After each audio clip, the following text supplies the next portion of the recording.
This is the type of build that I like the most. Nano shrimp tank with unexpected detail, fresh idea, something new, but something that worked perfectly.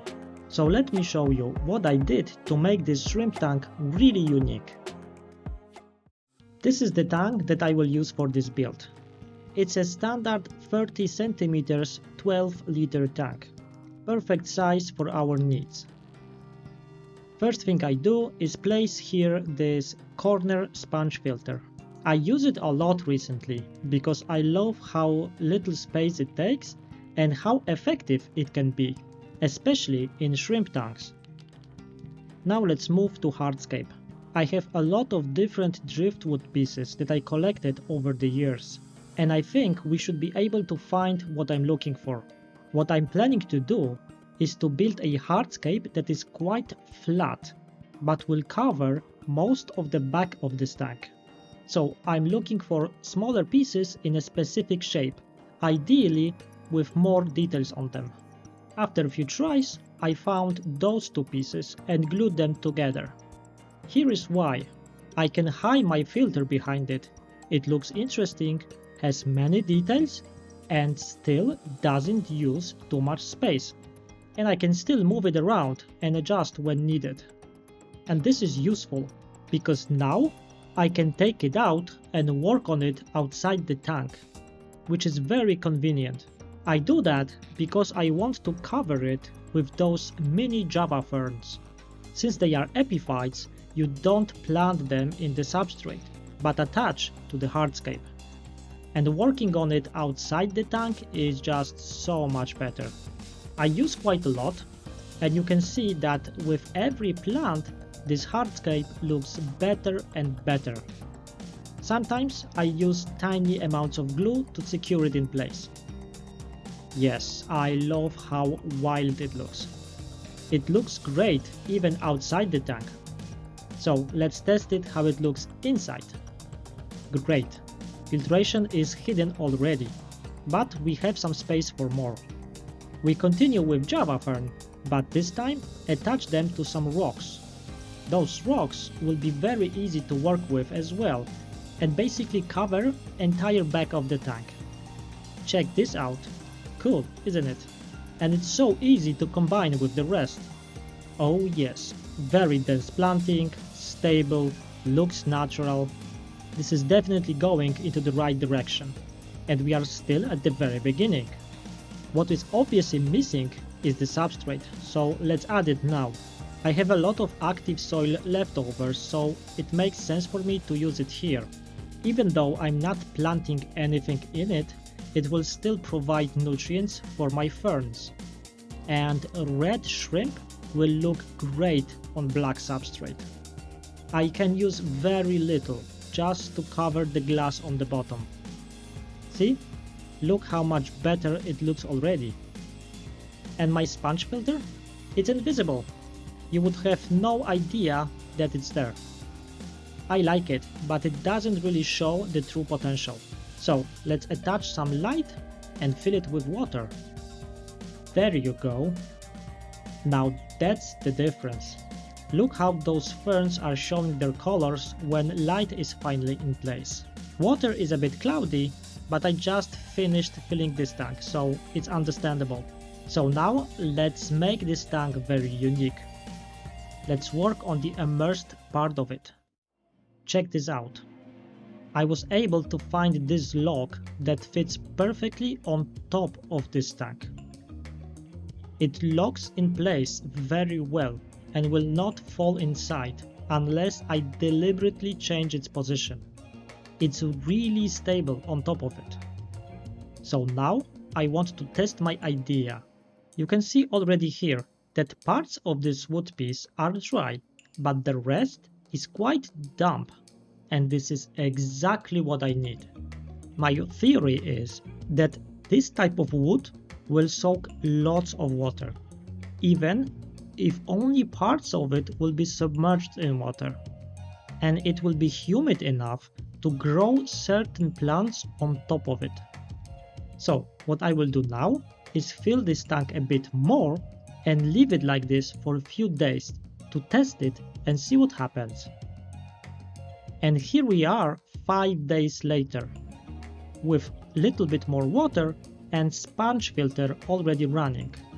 And look at this! Look how much water is on top of it. It stays wet all the time, and even light is not drying it. I mean, look at this close-up. It's totally wet. This is a great sign. I even started to test it with some small patch of moss, and it works well. It's all irrigated, not dying out. So I think that we are ready for the next step.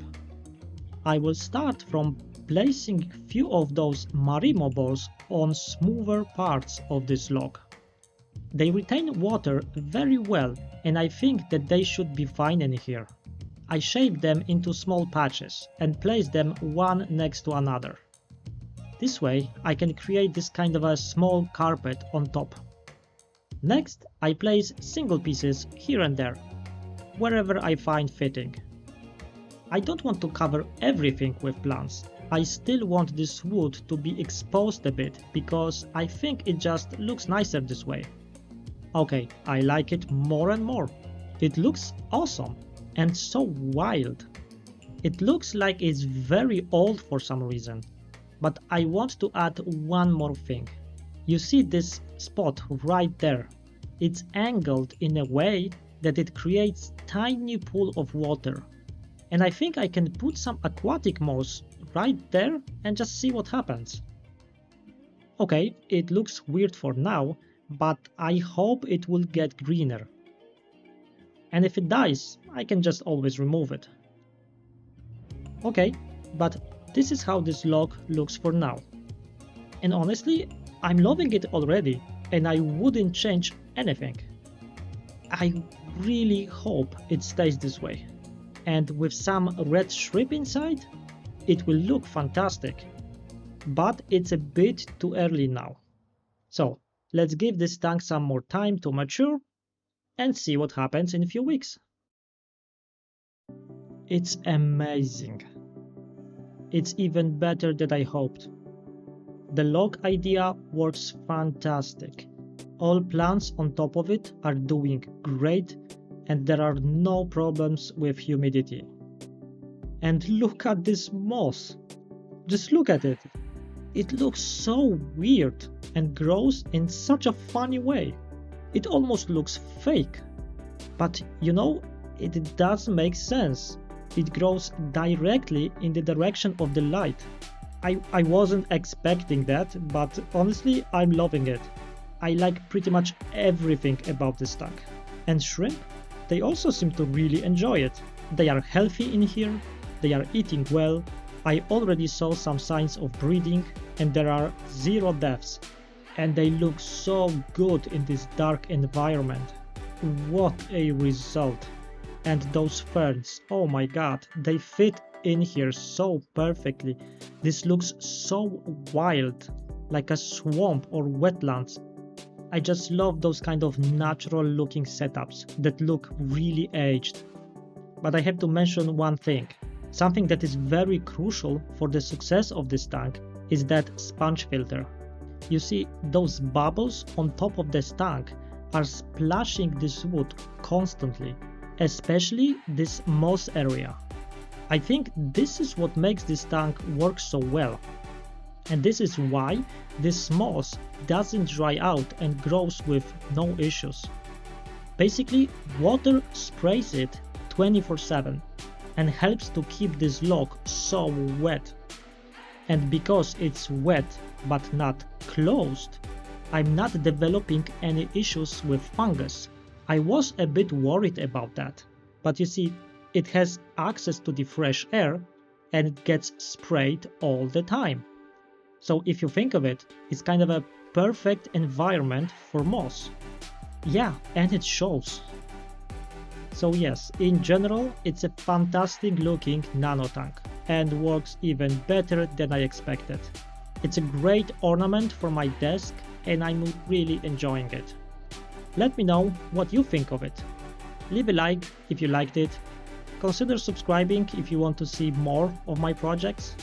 But for now, Thank you very much for watching, and see you in the next one.